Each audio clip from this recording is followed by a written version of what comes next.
اس سے بڑی کرامت اور کیا ہو سکتی ہے؟ وہ جملہ کہا الاستقامت الف فوق الکرامہ.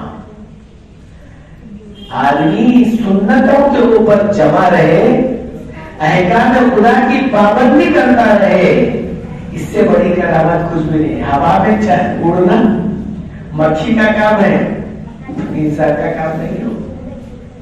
لوگ بتاتے ہیں شوتیرا بازی بولتے اسے. پانی پہ چلنا، ارے یہ تو مچھر اور یہ مچھلی کا کام ہے، ہمارا کام نہیں ہے. کہا ہے مسلمان اور اللہ کے بندے کا کام کیا ہے؟ تو کہا شریعت پر چلے رہنا. استقامت اسی کا نام ہے. تو کہا استقامت الفا فوق الکرامہ، 1000 کرامتوں سے بہتر ہے. تو کہا اللہ کا ولی کون ہوتا ہے یہاں؟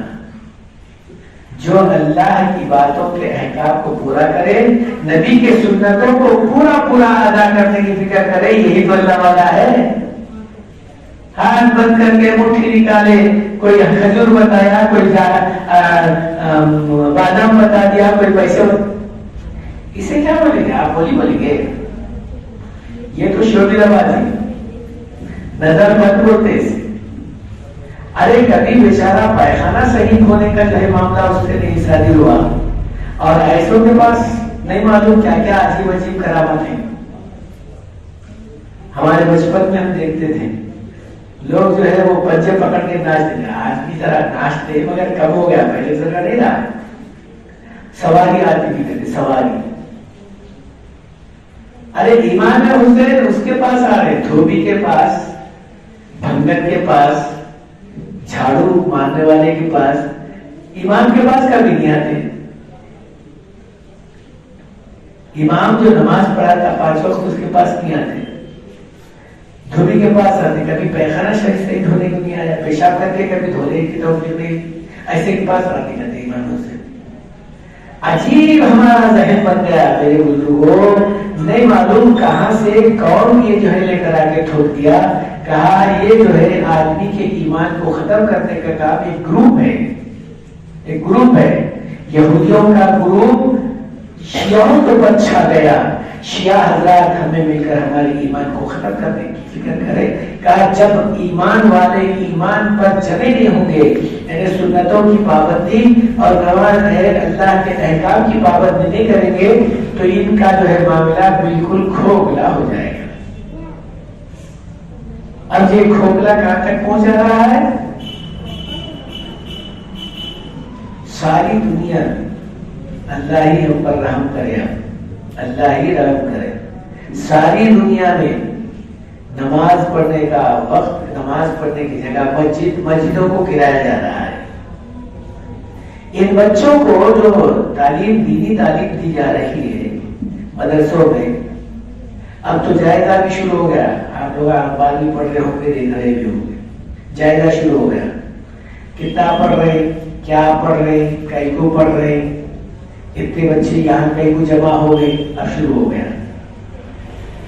عجیب اور غریب حرکت ہے، یہ ہماری بدعمالیوں کا نتیجہ ہے. ہم اپنے نبی کی سنت کو چھوڑ دیے ہیں، احکام خدا کو دور کر دیے ہیں. تو خدا نے حضور رسول کریم صلی اللہ علیہ وسلم کی زبان میں اعمالکم اموالکم، تمہارے عمل جیسے ہوں گے تمہارے اوپر حکومت کرنے والے ویسے ہی رہیں گے. اگر کوئی زیادتی کر رہا ہے اس کے اوپر انگلی مت اٹھاؤ جو ہمارے اوپر حکومت کر رہا ہے. آپ اپنے گریبان میں جھانک کر دیکھیے کہ میرے اندر کون سی چیز کی کمی ہو گئی ہے. ایک تابعی ہے، فرماتے ہیں جب کبھی بھی میرا گھوڑا اور میری بیوی میری بات نہیں سنتی، نہ گھوڑے پر میں زیادہ نہیں کرتا، نہ بیوی کو کچھ ڈانٹ کرتا. اپنے اعمال کا جائزہ لیتا کہ کون سی فرض میری دی ہے، کون سی اللہ کے احکام کی پابندی میرے اندر سے نکلی ہے، کون سی سنت میری چھوٹ رہی ہے، میں اس کا جائزہ لیتا ہوں. جب میں اللہ کی نہیں سنتا تو میری گھوڑا بھی نہیں سن رہا، میری بیوی بھی نہیں سن رہی. تو میرے بزرگوں دوستو، آج ہم بجائے انگلی ایسا اٹھا کر بتانے کے بجائے، آپ میرے کو دیکھ رہے ہو کیا، ایک انگلی تمہاری طرف 3 انگلیاں میری طرف ہیں. یہ ہمارے بچپن میں استاد ہمارے کو بولتے تھے ارے تو کسی کو برا بول رہا ہے تو یہ تینوں برا تیرے کو بول رہے ہیں. تو کسی کو اچھا بول رہا ہے تو یہ تینوں بول رہے تو اچھا ہے. انہیں بول رہا میں گواہ ہوں. تو آپ ذرا اس کے بارے میں سوچئے کہ بھائی ہم کیا کر رہے تھے, کیا کرنا چاہیے تھا, کیا کر رہے ہیں. حالات اتنے بگڑتے یہاں تک بگڑے ہوئے اب معلوم ہو رہے ہیں کہ اب معاملہ دنیا کے اعتبار سے مسلمان کا جینا ایسا ہی مشکل ہو رہا ہے جیسا انگار ہاتھ میں پکڑنا ہو رہا ہے. پھر بھی اللہ تعالیٰ جل شانہ کا کرم کا معاملہ یعنی آدمی کے آخری وقت تک بھی چانس دیا جاتا ہے. اس وقت میں بھی اگر ہم نہیں سدھریں گے تو ہو سکتا ہے ہم جو بچپن میں سنتے تھے,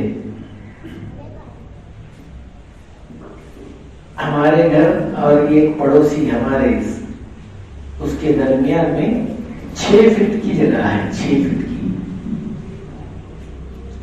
ہمارے گھر میں ہمارے دادا کی والدہ, ہم بچپن میں چھوٹے تھے, بیمار اتنی تھی کہ اس کو اٹھنا نہیں آتا تھا, لیکن وہ سر سے پلو نیچے گرنے نہیں دیتی تھی, ہمیشہ سر پر پلو رکھتی تھی.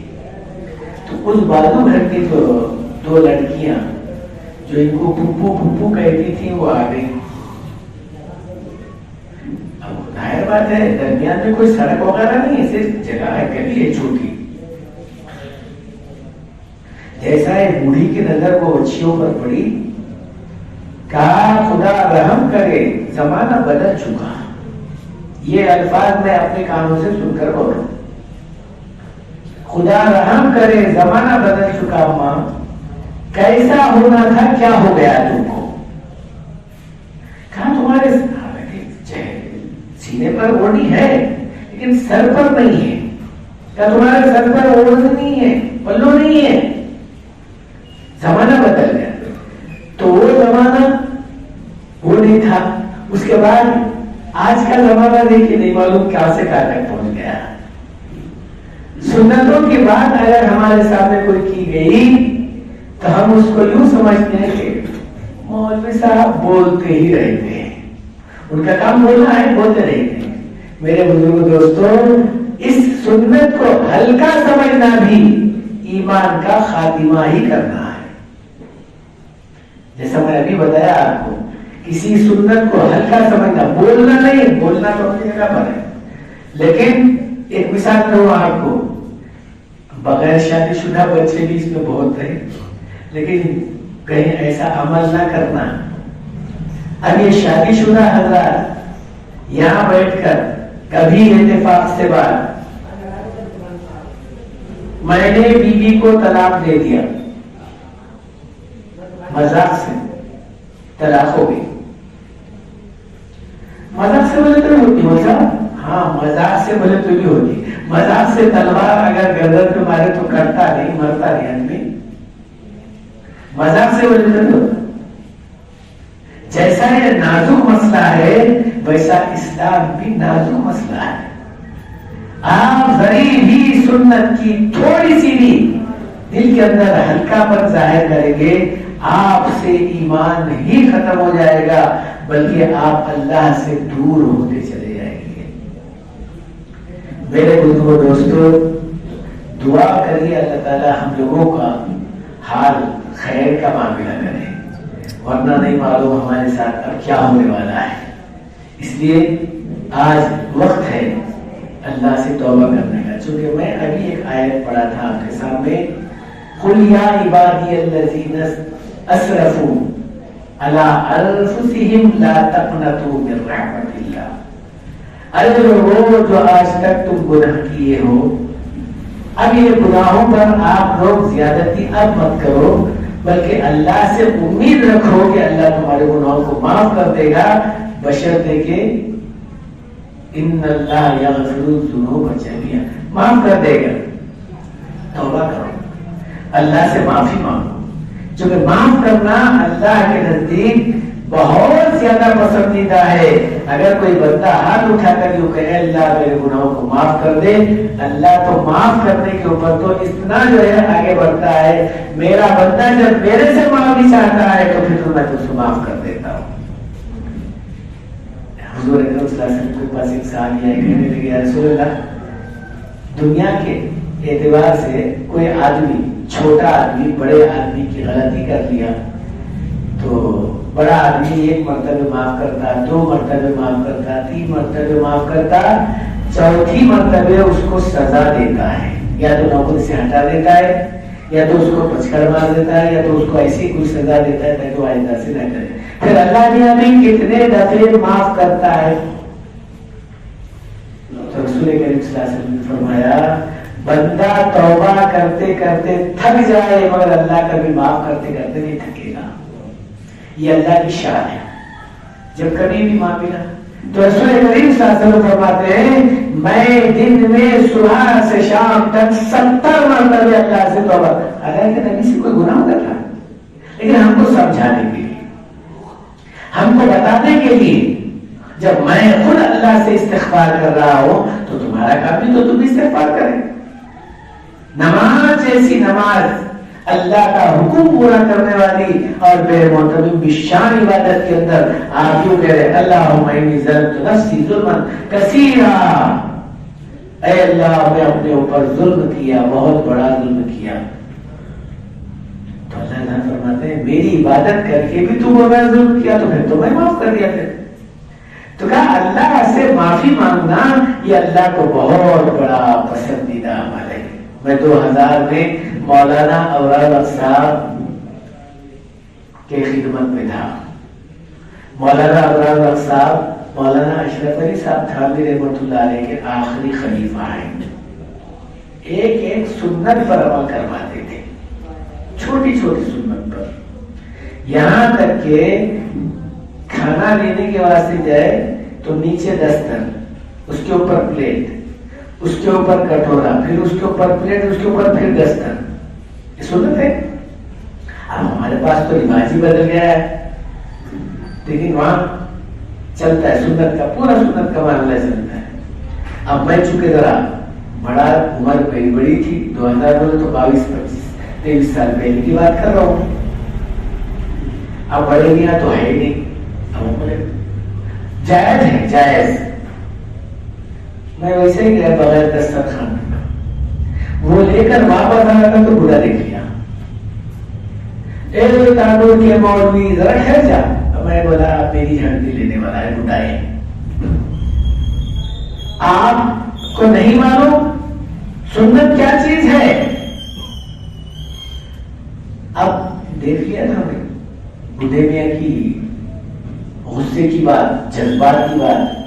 بڑے میاں کے پاس کتنی ہی بڑی غلطی ہو جائے, حضرت آئندہ سے نہیں کرو گا, میری توبہ ہے. اگر یہ بول دیے تو بالکل وہاں سے چلے جاتے تھے, وہاں نہیں کہتے تھے. اگر ذرا بھی کچھ بولے تو پھر اس کی پورا پانی اتار کر دیتے. کہا کہ حضرت غلطی ہوگی, آئندہ سے نہیں کرو گا, بس. ارے دنیا کے آدمی کے اندر اتنی بات ہو کہ غلطی کی معافی مانگے تو معاف کر دے, اور اللہ نے معاف نہیں کرے گا. تو کہا اللہ تعالیٰ کے نزدیک توبہ سے زیادہ کوئی پسندیدہ چیز نہیں ہے. تو ہر وقت اللہ سے توبہ کرتے رہیں, اللہ سے معافی مانگتے رہیں, اور اپنے اعمال کو صحیح بنانے کی فکر کرتے رہیں. اللہ ہم سب لوگوں کو ایسی توفیق نصیب فرمائے, ایمان کے ساتھ رہنے کی اور ایمان پر جمے رہنے کی, ایمان پر خاتمہ ہونے کی توفیق نصیب فرمائے. وہ ہمارے نہیں